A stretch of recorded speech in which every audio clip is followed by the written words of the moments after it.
Să începem cu primul exercițiu. Aici la A avem mulțirea a două fracții. La mulțire simplificăm la 3, 15 cu 3. Aici rămâne 1, aici e 5. 4 cu 8 simplificăm la 4. Aici rămâne 1, aici rămâne 2. 5 mulțit la 2 se primește 10. La B avem minus 9 plus 4, asta e minus 5. A supra B, 10 împărțit la minus 5. Asta se primește minus 2. Exercițiul numărul 2. Avem de lucru aici cu puncte de pe cerc A, B și C și ACB 21 de grade. Deci avem, iată aici, 21 de grade. Este un unghi pe cerc. Iată, toate punctele se află pe cerc, vârful lui este pe cerc. Și observăm aici că mai avem și centrul cercului, unghiul AOB. Se află la centrul cercului, înseamnă că unghiul AOB este la centru. Prima ce trebuie să aflăm este arcul mic AB, adică arcul acesta, și îl aflăm noi din măsura unghiului ACB. Iată acesta. Dacă unghiul ACB este pe cerc și el are 21 de grade, arcul are de 2 ori mai mult, respectiv 21 mulțit la 2 primește 42 de grade. Iată, aici avem 42 de grade. Și fiind că arcul acesta aparține și acestui unghi, care este unghi la centru, respectiv aici o să avem 42 de grade. Adică fix aceeași măsură ca și arcul AB. Deci măsura unghiului AOB va fi de 42 de grade. Exercițiul numărul 3. Avem o funcție de gradul 2 și trebuie să scriem în casetă numărul de zerouri. Ca să aflăm numărul de zerouri, trebuie să calculăm delta. Delta aici la noi o să fie minus 2 la puterea a doua, minus 4 înmulțit la 1 înmulțit la minus 4. Va fi egal cu 4 plus 16 și egal cu 20. 20 este mai mare ca 0, respectiv va avea 2 zerouri. Dacă e egal cu 0, are un 0, dacă e mai mic ca 0, nu are niciun 0. 4. Un agent de vânzări cumpără de la producător un televizor la prețul de 7500 de lei. Acesta achită suplimentar 5% la transportare și 200 de lei pentru depozitare. Trebuie să determinăm cu câți lei mai mult achită agentul de vânzări pentru transportare decât pentru depozitare. Deci prima trebuie să aflăm de cât achită el pentru transportare, adică 5% din sumă. Și trebuie să aflăm oare ce sumă este asta. Deci 7500 de lei reprezintă 100%, iar 5% reprezintă X lei. De aici facem proporția. 7500 pe X egal cu 100 pe 5 și de aici X va fi egal cu 7500 înmulțit la 5 pe 100. Cât obținem noi aici? Simplificăm la 100 și înmulțim 75 la 5. Vom obține 375. Asta la noi o să fie de lei se achită pentru transportare. Apoi, trebuie să facem scăderea 375 minus 200. Obținem 175. Deci la răspuns aici scriem 175, deci cu 175 de lei. 75 de lei. Următoare, arătați că valoarea expresiei este un număr întreg. Deci ce putem să facem? Prima, deschidem paranteza, vom avea radical din 3 înmulțit la 4, minus radical din 3 înmulțit la radical din 12. Pe 48 îl descompunem ca 16 înmulțit la 3. Aici obținem 4 radical din 3, minus, aici obținem radical din 36, minus radical din 16 4, 4 radical din 3. 4 radical din 3 cu minus 4 radical din 3 se reduc și obținem radical din 36, asta e 6, obținem minus 6, care aparține numerelor întregi. Aici răspuns noi nu avem. Următorul. Determinați pătratul celei mai mici soluții a ecuației. Prima calculăm delta.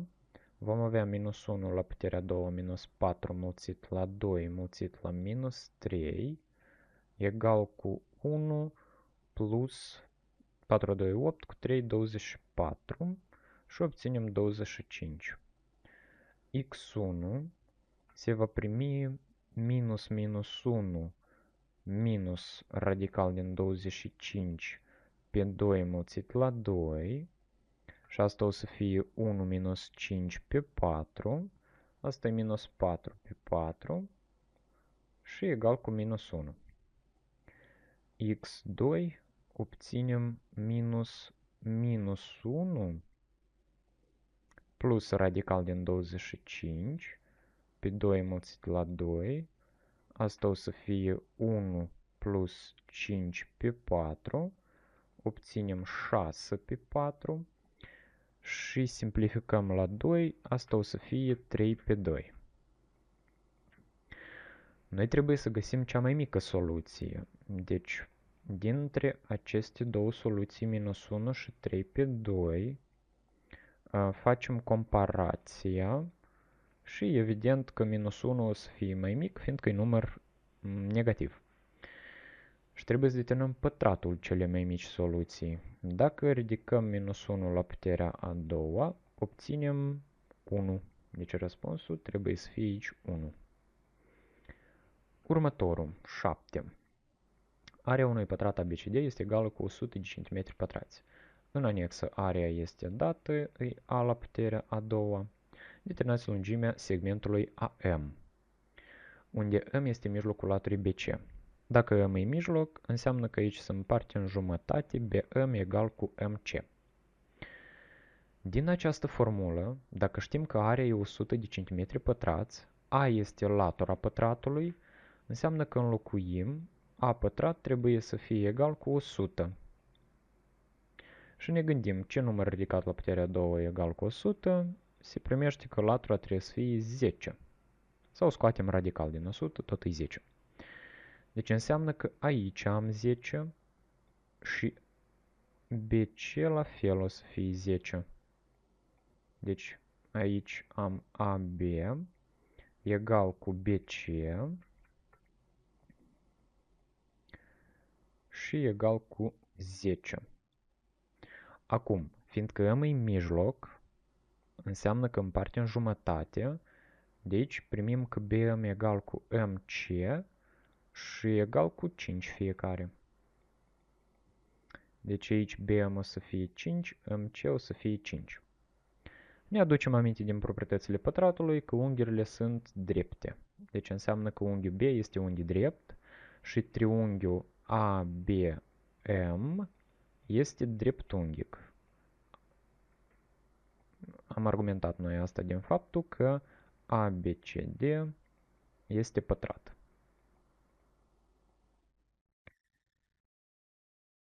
Acum, fiindcă triunghiul ABM este dreptunghic, avem voie să folosim careva teoreme. Și în cazul dat, ca să aflăm AM, în care ea este ipotenuză, folosim teorema lui Pitagora. Și conform teoremei lui Pitagora, în triunghiul ABM vom avea AM la pătrat egal cu AB la pătrat, AB catetă plus BM tot catetă la pătrat. Și de aici avem că AM la pătrat o să fie 10 la pătrat plus 5 la pătrat. Și obținem 100 plus 25. Da 100 plus 25, asta e 125. Și trebuie să calculăm radical din 125. Îl descompunem în 5 înmulțit la 25. Radical din 25 este 5, înseamnă că obținem 5 radical din 5. Deci răspuns 5 radical din 5. O problemă destul de ușoară. În 3 mere și 2 lămâi se conțin 130 de mg de vitamina C. Determinați câte miligrame de vitamina C conține un măr și câte miligrame conține o lămâie. Dacă se cunoaște că într-o lămâie e cu 40 de miligrame mai mult decât un măr. Deci luăm X, asta o să fie masa vitaminei C în un măr, dar Y o să fie masa de vitamina C într-o lămâie.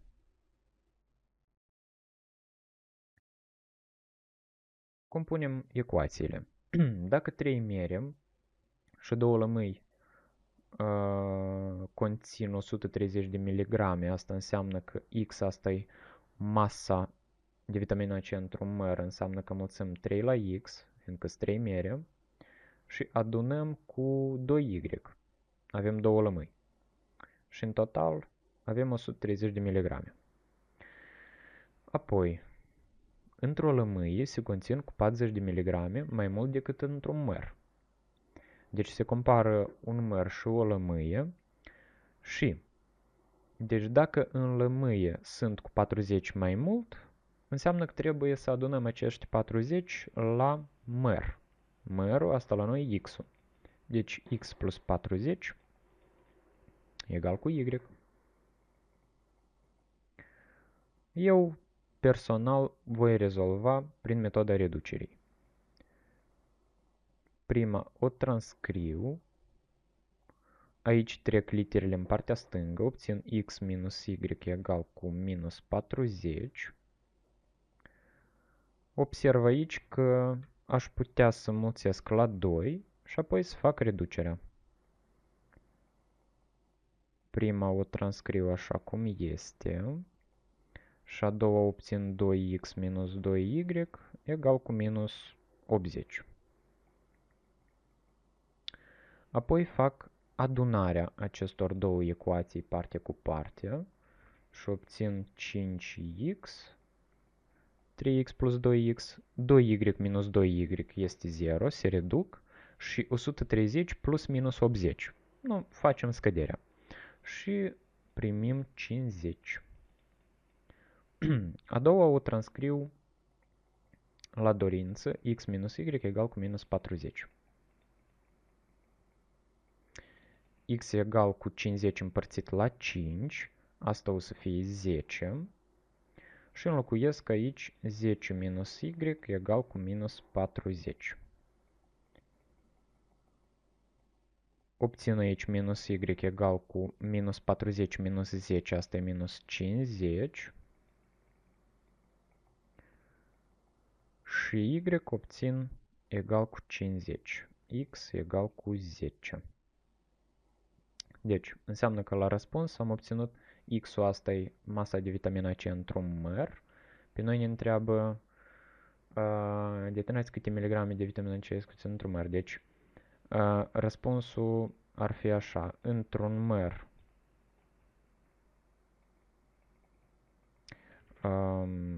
cât am obținut noi acolo? 10 miligrame. Iar într-o lămâie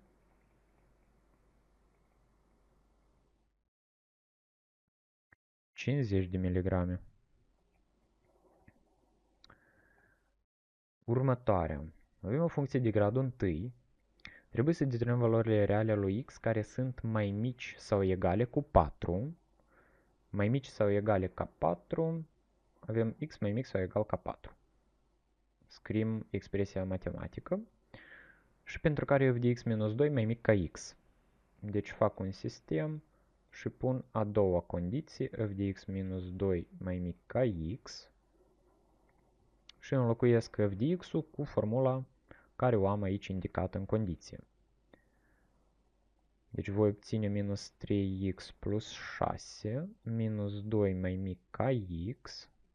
Apoi trecem literele în stânga, numerele în dreapta. Deci vom avea minus 3x, pe x îl trec în stânga, o să am minus x mai mic decât. Aici voi avea minus 6 plus 2. Apoi, minus 3x minus x e minus 4x mai mic decât minus 6 plus 2, asta e minus 4. Aici am x mai mic sau egal ca 4. Apoi, aici se schimbă semnul, vom face împărțirea x mai mare deja, ca minus 4 pe minus 4. Minus 4 împărțit la minus 4 este 1, deci x mai mare decât 1 și x mai mic sau egal ca 4. Facem maxa, 4 este punct colorat, hășurăm înspre minus infinit, x mai mare ca 1, punct necolorat, hășurăm înspre plus infinit, fiindcă x e mai mare. Obținem intersecția de la 1 până la 4. Deci la răspuns avem de la 1 cu paranteză rotundă până la 4 cu paranteză pătrată. 6 pachete de unt în formă de paralelipiped dreptunghic cu dimensiunile de 6, 10 și 2. În anexă avem volumul paralelipipedului, este ABC. Se toarnă într-un vas de formă cilindru circular drept, raza bazei 5, înălțimea 10. Determinați dacă untul va încăpea. Și volumul cilindrului, la fel este dat în anexă, este pi r pătrat h. Deci prima aflu volumul paralelipipedului, adică aflu ce volum ocupă un pachet de unt. Voi avea 6 înmulțit la 10 înmulțit la 2, asta obținem 120 de centimetri pătrați, un pachet. Dar pentru 6 pachete, haideți să notăm volumul untului, va fi 6 înmulțit la 120, asta e 720 de centimetri cubi. Aici am greșit. Asta o să fie 6 pachete. Acum, trebuie să aflăm ce volum are cilindru, adică vasul. Volumul vasului o să fie pi înmulțit la r pătrat, raza la noi 5, adică 5 la pătrat și înmulțit la înălțime. Înălțimea este 10. 5 la pătrat e 25, înmulțit la 10 e 250, înmulțit la aici, nu, fie lăsăm pi, centimetri cubi. Acum noi trebuie să facem comparația. Trebuie să comparăm 720 de centimetri cubi cu 250 pi. Fiindcă 250 pi la noi e 3,14, haideți pentru aproximație să luăm 3. Dacă luăm 250 înmulțit la 3, obținem fix 750, care este deja mai mare ca 720, deci înseamnă că evident că aceste 6 pachete de unt vor încăpea, fiindcă vasul are o capacitate cu mult mai mare decât volumul untului. Deci la răspuns, aici, răspundem da. Exercițiul 11. Determinați valorile reale ale lui x pentru care e de x pe x plus 1 egal cu 1. Deci avem practic de rezolvat o ecuație. Înlocuim e de x aici, x plus 3 la puterea a doua minus 3 pe lângă 2x plus 1 minus 7 pe x plus 1 egal cu 1. Prima ce facem este dva și la dva de obicei luăm numitorul x plus 1, punem diferit de 0. Înseamnă că x trebuie să fie diferit de minus 1, deci la dva voi avea r fără minus 1. Apoi, aplic aici formula de calcul prescurtat. Voi obține x pătrat plus 2 înmulțit la x înmulțit la 3 plus 3 la pătrat. Minus 3 înmulțit la 2x, aici deschid deja pe rând, după legea distributivității. 3 înmulțit la 2x, avem iarăși minus, nu, ca tare avem plus, o să pun dacă așa plus, minus 3 înmulțit la 1 și minus 7. Aici avem x plus 1. Pe 1 acesta îl trecem în partea stângă. Vom avea minus 1 egal cu 0. De obicei, la rezolvarea ecuațiilor trebuie să trecem tot în stânga și să egalăm cu 0 și să găsim numitorul comun. Acest 1 întreg îl amplificăm la x plus 1 și facem în același timp calculele. Ținem x pătrat plus 6x plus 9 minus 6x minus 3 și minus 7 pe x plus 1 minus, aici obținem x plus 1 pe x plus 1. Avem același numitor, înseamnă că pot să scriu totul sub aceeași fracție. Minus 3 minus 7 minus, aici numai decât pun paranteza, fiindcă se va schimba semnul, x plus 1 supra x plus 1 egal cu 0. Apoi observ că am plus 6 minus 6 se reduc și am x pătrat minus 3 minus 7 minus 10 plus 9 minus x și minus 1. Am schimbat semnele când am deschis paranteza. Pe x plus 1 egal cu 0. Și ce obțin aici? Obțin x pătrat minus x. Obțin aici minus 10. Plus 9 este minus 1. O să fie minus 2. Pe x plus 1 egal cu 0. Apoi ne gândim așa. Când o fracție este egală cu 0? Doar atunci când numărătorul este egal cu 0. De aceea x pătrat minus x minus 2 egalăm cu 0. Calculăm delta. Avem minus 1 la puterea 2 minus 4 demulțit la 1 demulțit la minus 2 egal cu 1. Aici minus cu minus face plus, plus 8. Asta e egal cu 9.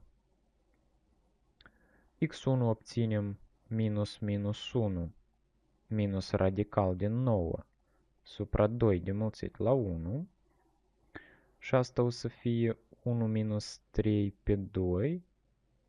1 minus 3 minus 2 pe 2 minus 1. Și x2 obținem minus minus 1 plus radical din 9 pe 2 mulțit la 1.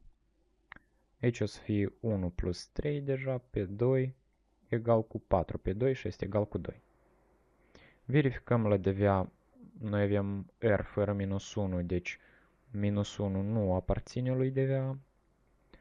Însă 2, desigur că aparține. Aici se cere să determinăm valorile reale ale lui x, de aceea scriem valoarea care am aflat-o, 2. Și ultimul exercițiu. Avem o funcție de gradul 1 în care panta este necunoscută m-2, astfel încât punctul A cu coordonata 1, 2m aparține graficului funcției. Trebuie să stabilim monotonia. Deci dacă punctul A aparține graficului funcției, rezultă că f de 1 trebuie să fie egal cu 2m. Dar f de 1 înlocuim în funcție, în loc de x, punem 1. Aici deschidem paranteza, înmulțirea la 1 se primește tot aceeași. m-2 plus 3, minus 2 plus 3 este egal cu 1. m plus 1 obținem. Și iată acest m plus 1 trebuie să fie egal cu 2m, din cauza că punctul A aparține graficului funcției. Deci m plus 1 egal cu 2m. Trecem literele în stânga, cifrele în partea dreaptă, obținem m minus 2m egal cu minus 1. m minus 2m, asta e minus m egal cu minus 1 și m egal cu 1. Acum, noi trebuie să stabilim monotonia, de aceea trebuie să restabilim funcția, adică în formula asta inițială, în loc de m pun 1, că am aflat că m egal cu 1. Și voi avea 1 minus 2 pe lângă x plus 3. 1 minus 2 este minus 1, deci voi avea minus x plus 3. Asta este funcția. Panta aici este minus 1. În fața lui x stă minus 1. Și mai mică ca 0 rezultă, este o funcție strict descrescătoare. Deci, la răspuns, funcția f este strict descrescătoare.